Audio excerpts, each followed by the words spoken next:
Now we're finishing up week 8. This is audio number 5. We're starting on slide 28.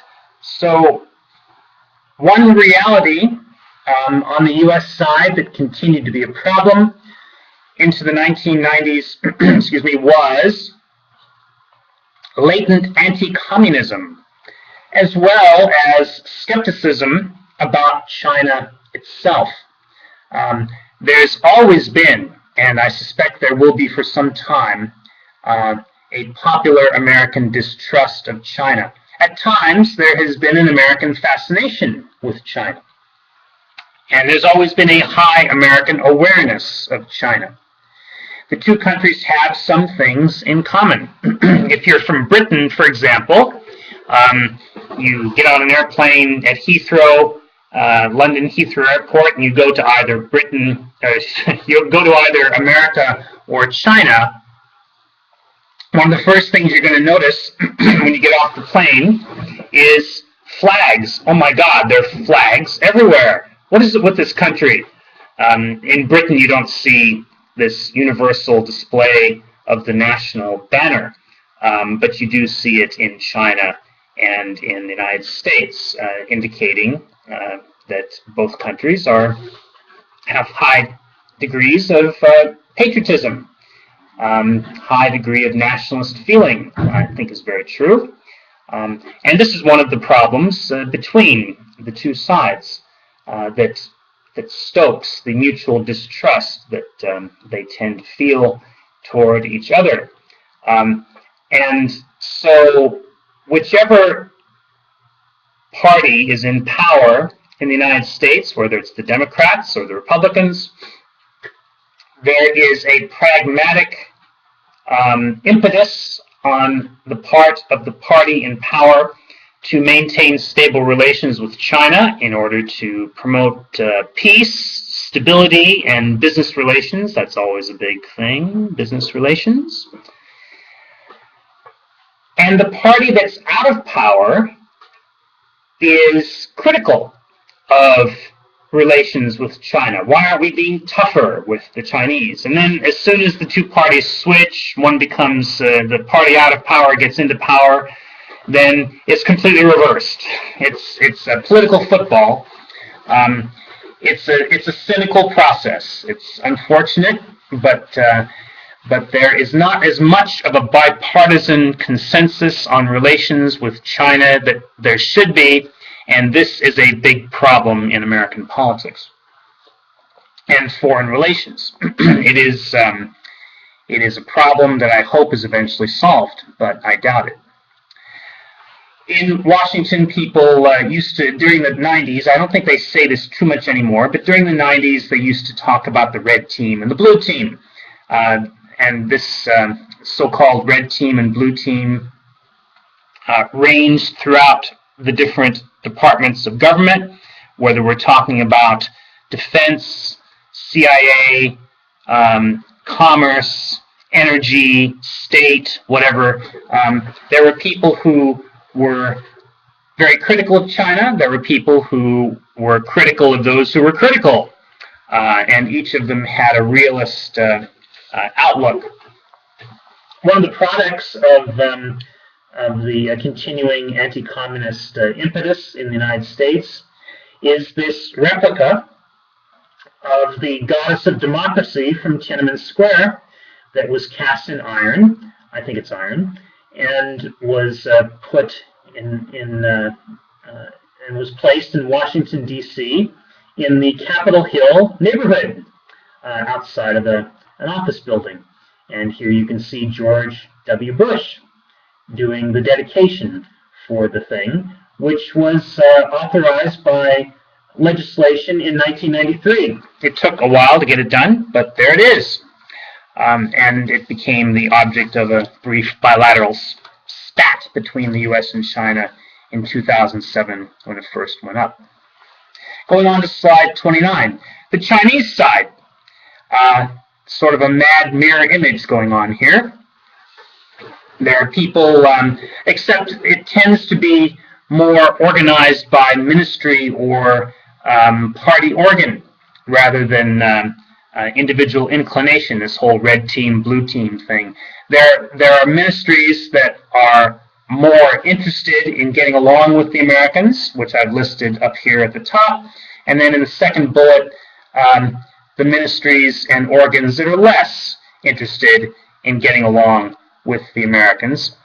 These are the idea of this, which I think is very valid, comes from this book by Susan Shirk, a former assistant secretary for East Asia with the State Department and a China scholar, who's at the University of Florida, I think. And so this is a continuing problem in China. Why all the fuss, though? Going on to slide 30.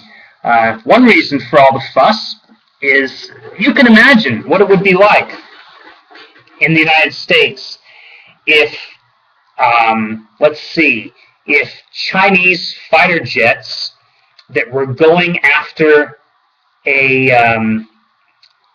drug lord in Thailand or something like that, and this recently happened, by the way, not fighter jets, but Chinese police and military, went after a drug lord who was in the Golden Triangle there, Burma, Thailand, and so on, and Laos, that area, who had killed some Chinese sailors. He was captured and brought back to China for justice. This happened about 3 months ago, I guess. You can imagine what would happen if there was a U.S. consulate in the area and some Chinese fighter jets that were trying to take care of this drug lord struck the U.S. consulate in the area and killed a handful of American diplomats. There would be complete outrage in the United States. There would be boycotts of Chinese goods. There would be demonstrations, blah, blah, blah. And there might be an actual assault on something like the Chinese consulate in San Francisco. And indeed, this happened in reverse in May 1999 during the U.S. intervention on behalf of NATO in the former Yugoslavia. Wrong map, the U.S. said. We didn't mean to hit the Chinese embassy in in Yugoslavia. And there were newspaper reports that came out that said, indeed, the Americans had done this on purpose. I don't happen to believe that. It's sort of like, I can't imagine anybody in the American government actually approving such a stupid idea. However, the idea that the Americans had indeed done this on purpose was supported, unfortunately, by the part of the embassy that was the target of the air-to-ground missile, and that was the MSS station.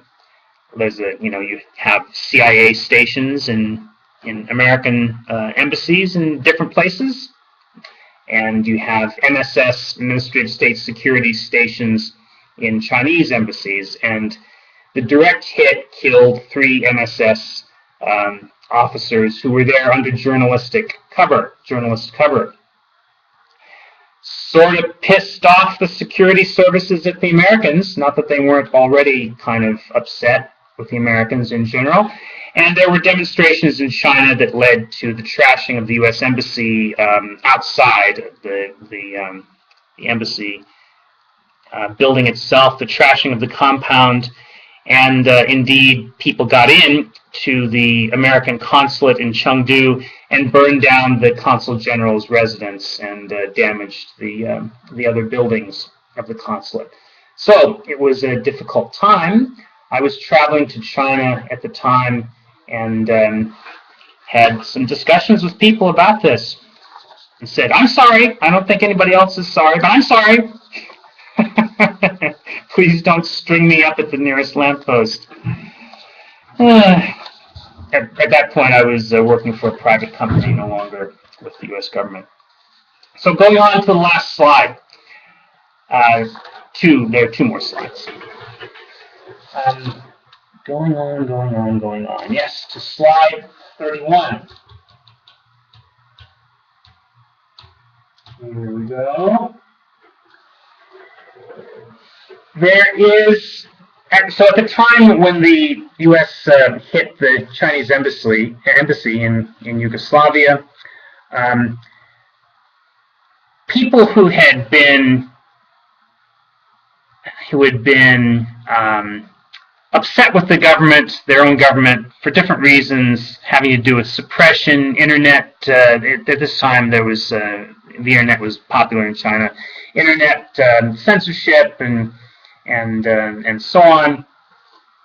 They were completely outraged at the Americans, and when the then Vice President Hu Jintao went on television and said it's okay with the government if Chinese people who are angry express their anger in demonstrations, then and people were bussed in. Students were bussed in by their colleges so that they could march at the U.S. Embassy.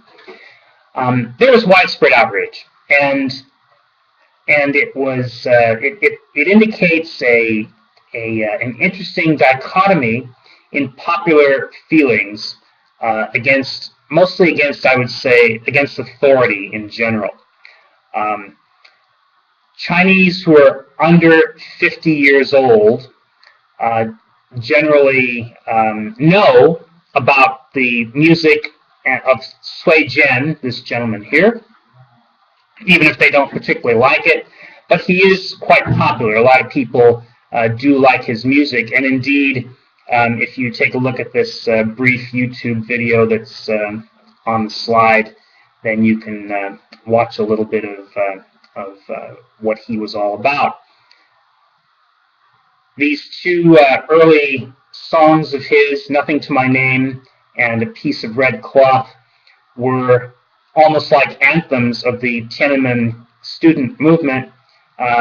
Nothing to My Name, Yiwu Soyo, was sort of a complaint about wanting to have a normal life with the woman one loves, yet having nothing to offer, being poor, not having even basic belongings. At the time, Chinese students were living in rotten conditions. Their parents had no money. They had no money.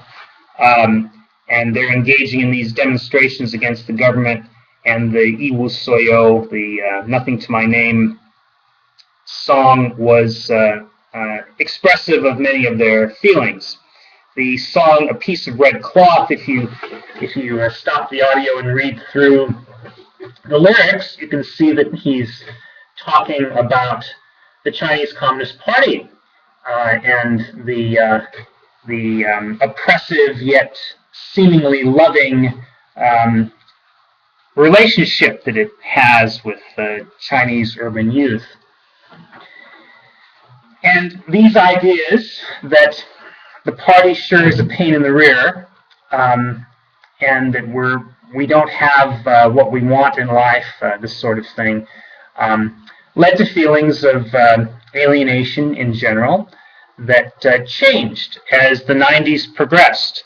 As people started to get more money, a lot of people decided to set aside their concerns on this score and focus on making money. And this became one of the great themes in observing Chinese society, trying to decide what it meant that so many people had just decided to pursue the renminbi, the Chinese yuan, rather than worry about the previous concerns of the protest generation. However, it's also true that in one of the videos that is up this week, there's an interview with a group of 4 Chinese students, which I think is extremely flawed, and I'll tell you why.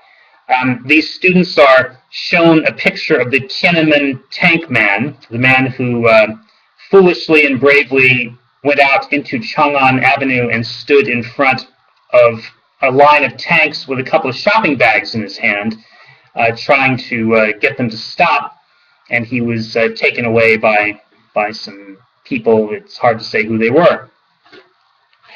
So the students are shown a picture. These are students in the modern day, are shown a picture of this, and they're asked, do you know what this is?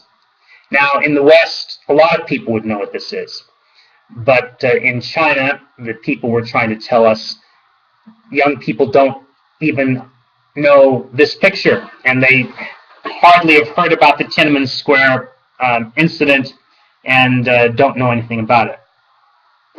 However, I think that idea is flawed, and I'll tell you why.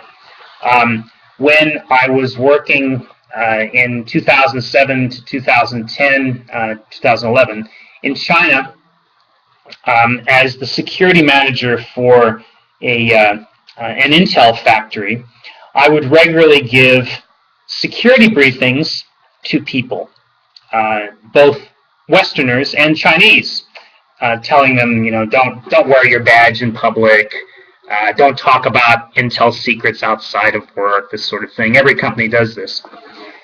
And when people listened to these, when I had the Chinese audience, I would give the talk, part of it at least, in Chinese.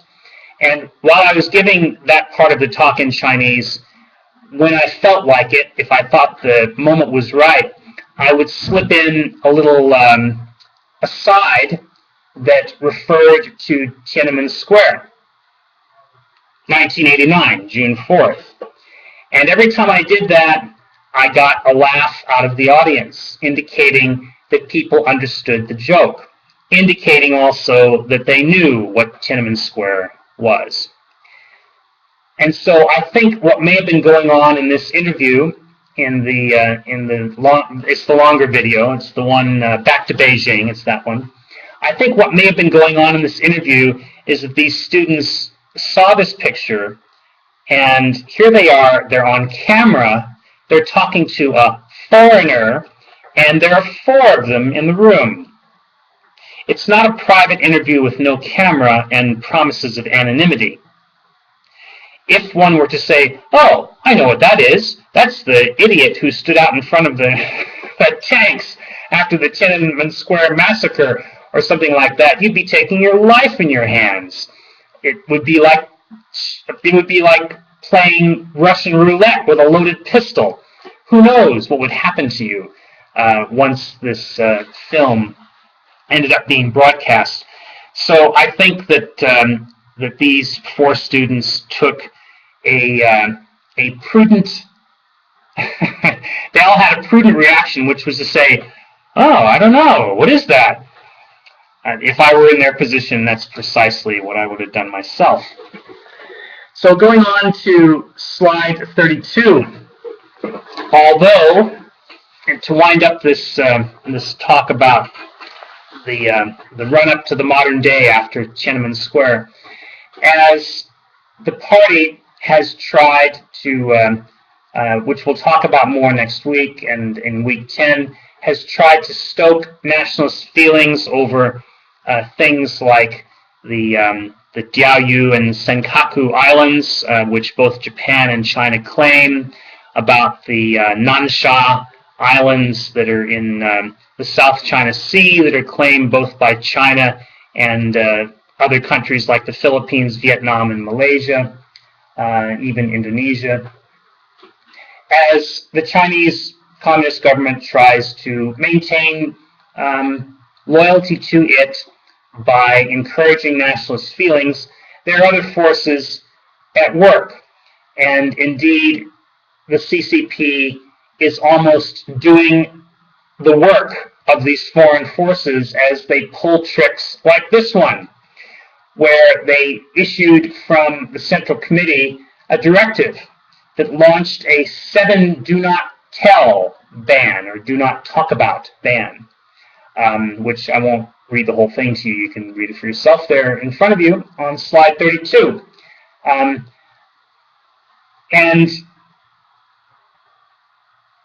in the course, so if you click on this link at the bottom, you can get an idea of what the Voice of America was doing in this television broadcast, which is obviously viewable in China, although I'm sure there are barriers. because in the middle of the broadcast, at about 13 or 14 minutes into the broadcast, they start taking telephone calls. And the telephone calls, it's a call-in show, and the people who are calling are from China. There are several calls from different parts of China. And these people on the phone, of course, they're not giving their real names, but they're talking about their reaction to this ban. And in the course of the program, there are interviews with different people who are talking about the implications of this ban. So there are all these forces, and there are as many opinions in China about these things as there are people. It's not a monolith. Please don't get that impression any more than the United States is a monolith. It's not like the Chinese people think this or the Chinese people think that. You hear an awful lot of that in the U.S. media, and it's just complete baloney. There's a great deal of difference of opinion amongst people about the major questions of the day, including how we should get along with different foreign countries, how we should look at the legacy of Mao Zedong and the Chinese Communist Revolution, what we should be prioritizing for our futures, and why can't we all have better access to the fruits of the new environment where so many people are getting rich, but so many of us are not. We'll get into more of those questions about current governance of China. Next week we'll talk about how China is actually governed, and by the CCP and the government, its subordinate government. And then in week 10 we'll talk about some of the most important problems faced by the ruling party.